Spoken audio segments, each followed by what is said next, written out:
Friends, எல்லாரும் நல்லா இருக்கீங்களா? இந்த சமையல் சேனல் வழியா உங்க எல்லாரையும் சந்திக்கிறதுல மிக்க மகிழ்ச்சிங்க. சிம்பிளான சமையல் எக்ஸலண்டான டேஸ்ட்ல வரணும்னா நம்ம சேனலை தொடர்ந்து பாருங்க.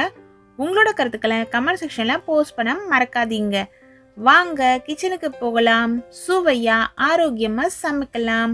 இப்போ நம்ம செய்ய போகிறது அவியல் தாங்க. கல்யாண வீட்டில் ஸ்பெஷலாக வைக்கக்கூடிய அந்த அவியல் தான் செய்ய போகிறோம். ஆல்ரெடி நம்ம சேனலில் கேரளாவில் எப்படி அவியல் செய்வாங்க, ஓணம் சத்யாவுக்கு அவியல் எப்படி செய்வாங்க அப்படிங்கிற அவியல் ரெசிபி டீட்டெயிலாக அப்லோட் பண்ணியிருக்கேன். இது நம்ம தமிழ்நாட்டில் கல்யாண வீடுகளில் வைக்கக்கூடிய அவியல் ரெசிபி. இந்த அவியலை நீங்கள் அடைக்கும் தொட்டுக்கிட்டு சாப்பிட்லாம். டிஃபன் வகைகள் எது உங்களுக்கு பிடிக்குதோ அதுக்கு தொட்டுக்கிட்டு சாப்பிட்லாம். சாதத்துக்கும் தொட்டுட்டு சாப்பிட்லாம். ரொம்ப சூப்பராக இருக்கும். இப்போ இந்த அவியல் எப்படி செய்யுதுன்னு பார்க்கலாம். முதல்ல நம்ம பச்சை மிளகாவும் சீரகமும் சேர்த்து அரைச்சி எடுத்து வச்சுக்கலாம். பச்சை மிளகாய் இன்னைக்கு நான் 8 எடுத்திருக்கேன். 1 டீஸ்பூன் அளவுள்ள சீரகம் இதில் சேர்த்து இதை கொஞ்சம் கரகரப்பாக அரைச்சி எடுத்துக்கலாம்.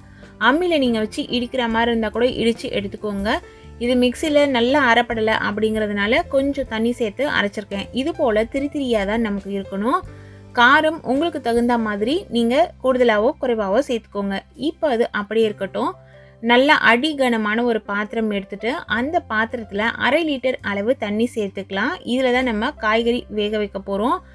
இதுலேயே நம்ம 2 டேபிள் ஸ்பூன் அளவுள்ள தேங்காய் எண்ணெய் சேர்த்துக்கலாம். அவியல்னாலே தேங்காய் எண்ணெய் மணத்தில் நல்ல கம்மன்னு இருக்கும் பாருங்கள். அதனால் அவியலில் ஃபர்ஸ்டே நம்ம தேங்காய் எண்ணெய் சேர்த்துக்கலாம். இதில் ஒரு வாழைக்காயை இது போல் நீல வாக்கில் கட் பண்ணி எடுத்து சேர்த்துருக்கேன். பீன்ஸ் சேர்த்துருக்கேன். காய்களோட அளவு உங்களோட விருப்பப்படி சேர்த்துக்கோங்க. கொத்தவரங்காவும் இதில் இதே மாதிரி நீல வாக்கில் தான் கட் பண்ணி எடுத்து சேர்த்துருக்கேன்.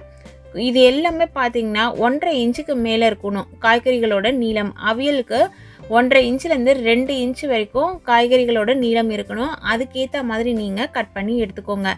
காய்கறிகளுக்கு தேவையான அளவு உப்பு 1 டேபிள் ஸ்பூன் அளவு இதில் சேர்த்தாச்சு.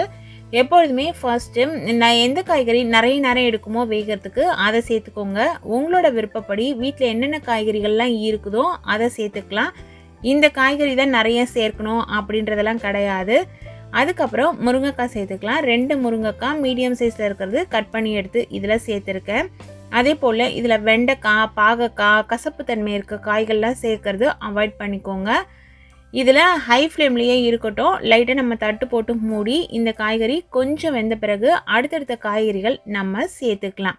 இப்போ பாருங்கள் காய் எப்படி வெந்து வருது. அதே போல் டிஃபனுக்காக நீங்கள் அவியல் செய்ய போகிறீங்கன்னா காய்கறிகள் குழைவாக வேக வச்சுக்கோங்க. சாப்பாட்டுக்கு தொட்டுக்க போகிறோம் அப்படின்னும் போது காய்கறிகள் குழையாமல் பார்த்துக்கோங்க. 2 கேரட்டை இது போல் நீல வாக்கில் கட் பண்ணி எடுத்து சேர்த்துருக்கேன். இதில் நான் இப்போ கத்தரிக்காய் சேர்க்குறேன். கத்தரிக்காய் ஒரு 4 கத்தரிக்காய் இருக்கும். எல்லாமே கொஞ்சம் நல்லா திக்காக கட் பண்ணி எடுத்து சேர்த்துக்கோங்க. இது காராமணியும் நம்மக்கிட்ட நிறைய இருந்துச்சுன்னா அதுக்கேற்ற மாதிரி நம்ம சேர்த்துக்கலாம். இதில் உருளைக்கிழங்கு சேர்க்கலாம், கருணைக்கிழங்கு சேர்க்கலாம். அதே போல் மற்ற காய்கறிகள் சேப்பங்கிழங்கு இது போல் காய்கறிகள் சேர்க்கலாம். சேப்பங்கிழங்கு சேர்க்கும்பொழுது நிறைய சேர்த்துட வேணாம்.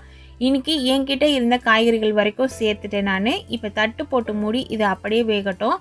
அதுக்குள்ளே நம்ம தேங்காய் அரைச்சிக்கலாம். தேங்காயோட 2 கைப்பிடி அளவுள்ள முந்திரி பருப்பு சேர்க்குறேன். மீடியம் சைஸில் இருக்கிற ஒரு தேங்காய், முழு தேங்காவை நான் சேர்த்துருக்கேன். தேங்காய் பார்த்திங்கன்னா ரொம்ப பேஸ்ட்டாக நம்ம அரைக்கக்கூடாது. நம்ம குருமாக்கெலாம் அரைப்போம் இல்லைங்களா, அது போல் மைய அரைக்கக்கூடாது. இது போல் திரியாக இருக்கணும். இதில் அவசியம் முந்திரி பருப்பு சேர்க்கணும். கல்யாண வீட்டில் நம்ம சாப்பிடும் பொழுது அதனோட டேஸ்ட் ரொம்ப சுவையாக இருக்கும். நிறைய பேர் ஃபீல் பண்ணியிருப்பீங்க. அதுக்கு காரணம் இந்த முந்திரி பருப்பு. பொதுவாக முந்திரி பருப்பு சேர்த்து செய்வாங்க, சில இடங்களில் சேர்க்காமலும் செய்வாங்க. இந்த பேஸ்ட் ரெடி ஆகிடுச்சு, அது அப்படியே இருக்கட்டும்.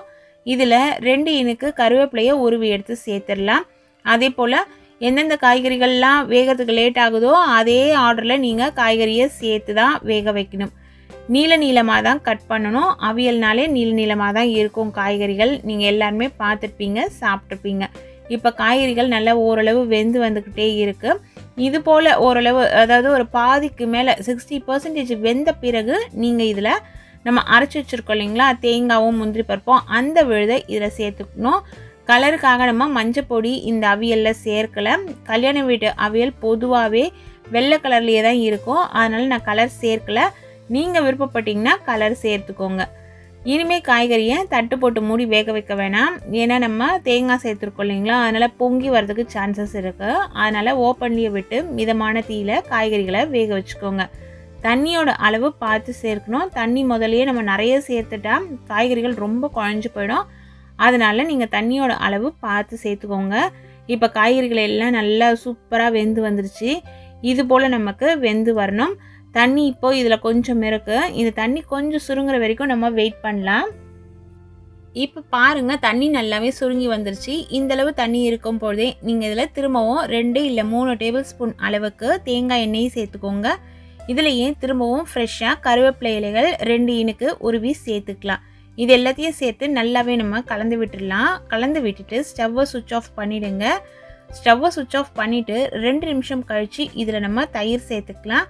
சேர்க்குற தயிரில் கொஞ்சம் லைட்டாக புளிப்பு சுவை இருக்கணும். தயிரை நல்லா பீட் பண்ணி சேர்க்கணும். நான் இன்றைக்கி 3/4 கிலோ அளவுள்ள காய்கறிகள் சேர்த்தேன். இதுக்கு 100 ml அளவுள்ள தயிர் சேர்த்தேன்.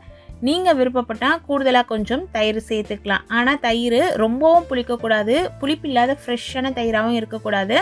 தயிரோட புளிப்பு பக்குவமாக இருக்கணும். ஆனால் புளிப்பு கொஞ்சம் இருந்தால் தான் அவியலோட சுவை ரொம்ப நல்லாயிருக்கும். அதே மாதிரி தயிரை நல்ல கட்டிகள்லாம் இல்லாமல் அடிச்சுட்டு அதுக்கப்புறம் இதில் சேர்த்துக்கோங்க. இப்போ நல்லா கலந்து விட்டாச்சு. திரும்பவும் கொஞ்சம் நேரம் ஆறிடுச்சு. ஒரு 5 நிமிஷம் ஆறி வெது வெதுப்பான சூட்டில் வந்துருச்சு. நம்மளோட அவியல் பார்க்குறதுக்கு எவ்வளவு சூப்பராக இருக்குது பாருங்கள். இந்த அவியலை சாதத்தோடையும் டிஃபனோடையும் சேர்த்து சாப்பிட்டு பாருங்கள். டேஸ்ட் எக்ஸலண்ட்டாக இருக்குங்க. பச்சை மிளகாவோட காரத்தை பொறுத்து அட்ஜஸ்ட் பண்ணி சேர்த்துக்கோங்க. அதே போல் உப்பு உங்களுக்கு தேவையான அளவு நீங்கள் பார்த்து சேர்த்துக்கோங்க. இந்த அவியல் ரெசிபி நல்ல கமன்னு வாசனையில் ரொம்ப சுவையாக இருக்குங்க. இதே அளவுகளில் பக்குவம் மாறாமல் செய்யுங்க. டேஸ்ட் வேறு லெவலில் இருக்குங்க. இது போல் நல்ல நல்ல ரெசிபிஸ் தெரிஞ்சுக்கணுன்னா நம்ம சேனலை தொடர்ந்து பாருங்கள். சுவையாக சமைச்சு சாப்பிட்டுட்டு மகிழ்ச்சியாக வாழுங்க. சுவையாகவும் இருக்கணும், ஆரோக்கியமாகவும் இருக்கணும்னா நம்ம சேனலை பார்த்து சமைங்க. Thank you friends.